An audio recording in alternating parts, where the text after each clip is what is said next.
Meerpet police స్టేషన్లో ఘోర విషాదం చోటు చేసుకుంది. 27 ఏళ్ల సుష్మా ఉరివేసుకొని బాబుకు కూడా విషమిచ్చి ఆ ఇద్దరు కూడా వాళ్ళు చనిపోయిన పరిస్థితి. అదేవిధంగా ఈ ఇద్దరు మృతదేహాలను చూసి తట్టుకోలేని తల్లి లలిత కూడా తన ఆత్మహత్య ప్రయత్నం అయితే చేసింది. ప్రస్తుతం అయితే తన సిచ్యువేషన్ కూడా చాలా క్రిటికల్గా ఉంది. ప్రస్తుతం మనతో సుష్మా హస్బెండ్ యశ్వంత్ ఉన్నారు. అసలు ఏం జరిగింది ఏంటి అని వారి మాటలో తెలుసుకుందాం.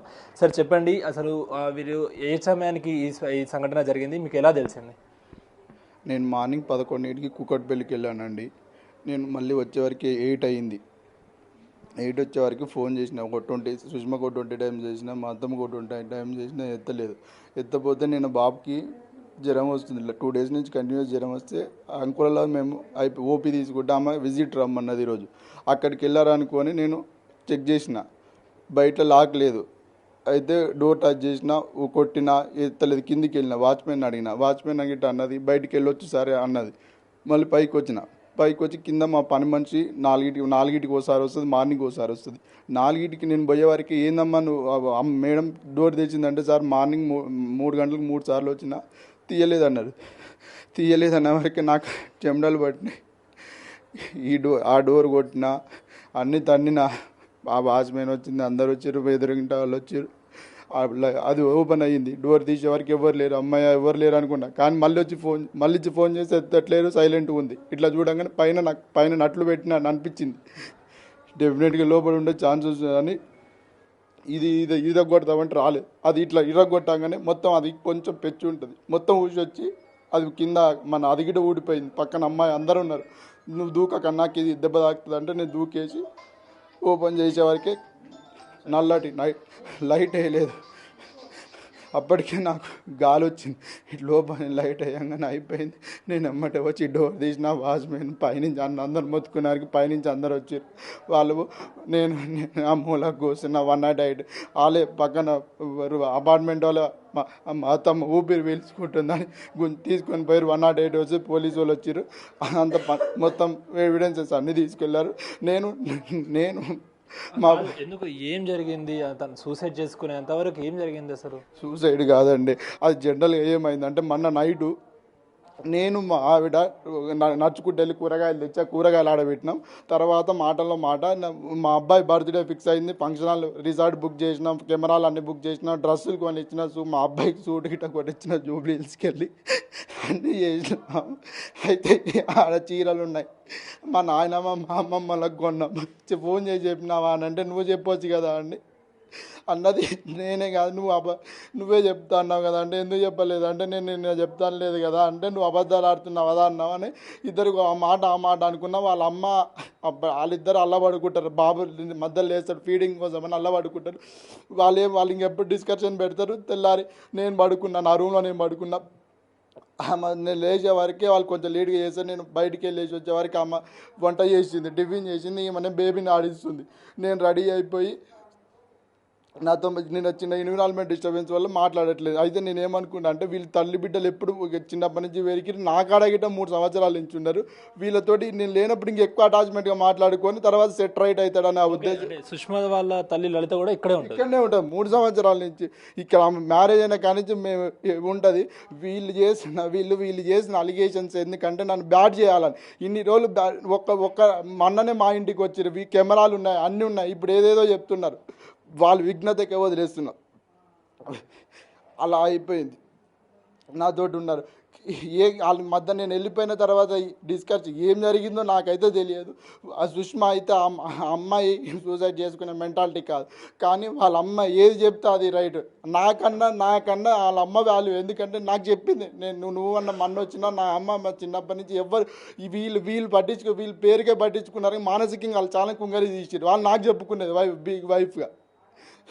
ఇప్పుడు ఇవన్నీ చెప్తున్నారు. కానీ వీళ్ళు ఎంత టార్చర్ పెట్టినంటే, అమ్మాయి ల్యాండ్ చిన్నప్పుడే అమ్మాయి ల్యాండ్ వదిలేసుకోమని చెప్పి ఇప్పటికీ వాళ్ళ మీద ల్యాండ్ కేసులు ఉన్నాయి, అన్నీ ఉన్నాయి. ఇవన్నీ ఇప్పుడు ఏమైందంటే, ఎట్లా చనిపోయిండు, వీడిని బెదిరించి బయటికి పంపించేద్దాం, అట్లా ఎట్లా ఈయన కొడుకు ఇటు పోయిండు, వీళ్ళకి ఏం బాధ లేదు, నా జీవితం ఏమైపోయినా పర్లేదు.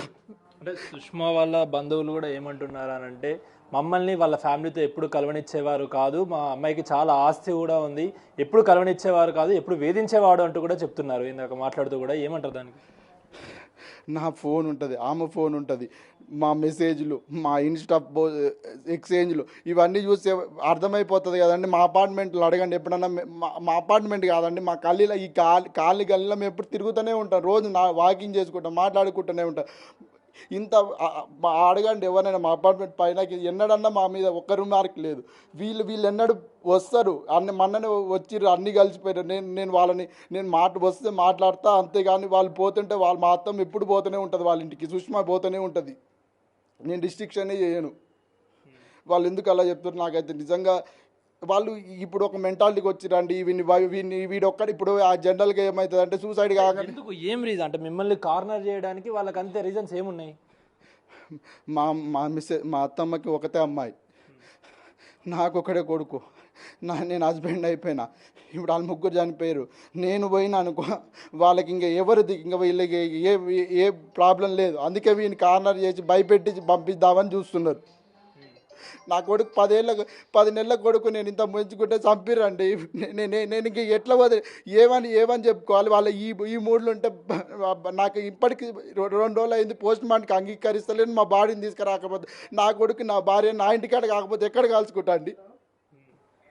ఇప్పుడు సుష్మా వాళ్ళ మదర్ ఎవరైతే ఉన్నారో లలిత, వాళ్ళు కూడా ఆత్మహత్య ప్రయత్నం చేశారనుకున్నారు. అసలు వాళ్ళు ఎలా, అంటే వాళ్ళు కూడా ఉరి వేసుకోవడం చేశారా ఏంటి? లేకుంటే సుష్మా వాళ్ళ మా అత్తమ్మ నాకు తెలియదు అవన్నీ, కానీ నేను వచ్చేవారికి మా అత్తమ్మ గిట్ట ఆమెకు బీర్ అలవాటు లేదు, కానీ ఫ్రిడ్జ్లో బీర్ ఉంటే తీసుకొని ఆడ ఉంది. నేను వాళ్ళిద్దరినే చూసినా, కానీ పక్కన అపార్ట్మెంట్లు అప్పటికే వచ్చి కిందికి వచ్చి ఆమెను తీసుకొని పోయారు, కానీ ఇలా జరిగింది లేదు. నేను మా బాబాకి చేసిన, సుష్మా వాళ్ళు పెదనాన్నకి చేసిన, ఇద్దరికి వీడియో కాల్, ఇంక నేను ఎవరికి చేయలేదు. అంటే సార్ ఇప్పుడు మీరు పెళ్ళయి 3 years అవుతుంది, సుష్మా గారి గురించి మీకన్నా ఎక్కువ ఎవరికి తెలియదు. తను సూసైడ్ చేసుకునే వరకు వచ్చిందంటే ఏమై ఉంటుంది అనుకుంటున్నారు? మెయిన్ రీజన్ ఏమై ఉంటుంది అనుకుంటారు? అంటే 10 నెలల బాబును కూడా ఆ విషం ఇచ్చి చంపేసి చనిపోయేంత వరకు ఏమై ఉంటుంది? మా ఇద్దరి మధ్యలో అయితే ఏం లేదండి. ఆ రోజు ఏ క్షణకావేశాల్లో చేసిరో, ఎవరు చేసిరో, ఆమె ముందు చేసుకుందా, మా అత్తమ్మ ముందు చేసుకురా, కానీ మొత్తానికైతే ఒక మిస్టేక్ అయితే జరిగిపోయింది. ఏ మిస్టేక్ని ఎట్లా రెక్టిఫై చేయాలో తెలియక వాళ్ళు ఎవరు ఏం చేసిరో నాకు తెలియదండి. నిజంగా నాకు నా ఫోన్ గిట్ట చేయలేదండి, కనీసం ఫోన్ చేసి ఎవరో ఒకటి చేస్తే నన్ను ఏదో ఒకటి చేసేటోండి. అది ఏం జరిగిందో నిజంగా ఆమె చేసిందా, ఈమె చేసిందా, బాబుకి అయితే ఫస్ట్ అయితే ఎవరైతే ఇచ్చిరో కానీ ఇచ్చిర్రు, బాబు అయితే నేను వచ్చే వరకే చనిపోయిండు. ఫైనల్గా ఏం కోరుకుంటున్నారు సార్ మీరు? నాకు ఏం చెప్పడానికి లేదండి. నువ్వు ఇంతవరకు 2 days అయింది, ఇప్పటికీ నాలో బాడీని ఇవ్వట్లేరు క్రిమేషన్ కోసం. మమ్మల్ని అయితే ఇబ్బంది పెడుతున్నాను. ఇంకా నన్ను ఒక్కనే చేసారు, వీడికి ఎవరు లేడని నన్ను వాళ్ళ కుటుంబం అంతా బెదిరించి చేద్దామని చూస్తారు, కానీ నాకు వాళ్ళకు నేను ఏ తప్పు చేయలేదు, ఏం జరగలేదు. సో అది చూస్తున్నారు కదా, మేము 3 years నుంచి మ్యారేజ్ అయింది, ఎంతో అన్యోన్యంగా ఉంటాం, కాలనీలో కూడా అందరికీ తెలుసు, మేము చాలా ఎంతో క్లోజ్గా ఉంటాం, అంతా కలిసిమెలిసి ఉంటాం. చిన్న క్షణిక విషయంలో తను ఎందుకు ఇలా చేసుకోవాల్సి వచ్చిందో మాకు కూడా తెలియదు అంటూ కూడా యశ్వంత్ రెడ్డి అయితే చెప్తున్న పరిస్థితి. అదేవిధంగా అటు సుష్మాకు సంబంధించిన రిలేటివ్స్ కూడా నన్ను కావాలనే కార్నర్ చేస్తున్నారు, నా పైన లేనిపోని మాటలు కూడా చెప్తున్నారు అంటూ కూడా తను కన్నీరు మున్నీరు అవుతున్న పరిస్థితి కనిపిస్తుంది. ఇప్పుడు నేను చైతన్యతో అక్రమిక్ టీవీ, హైదరాబాద్ నుండి.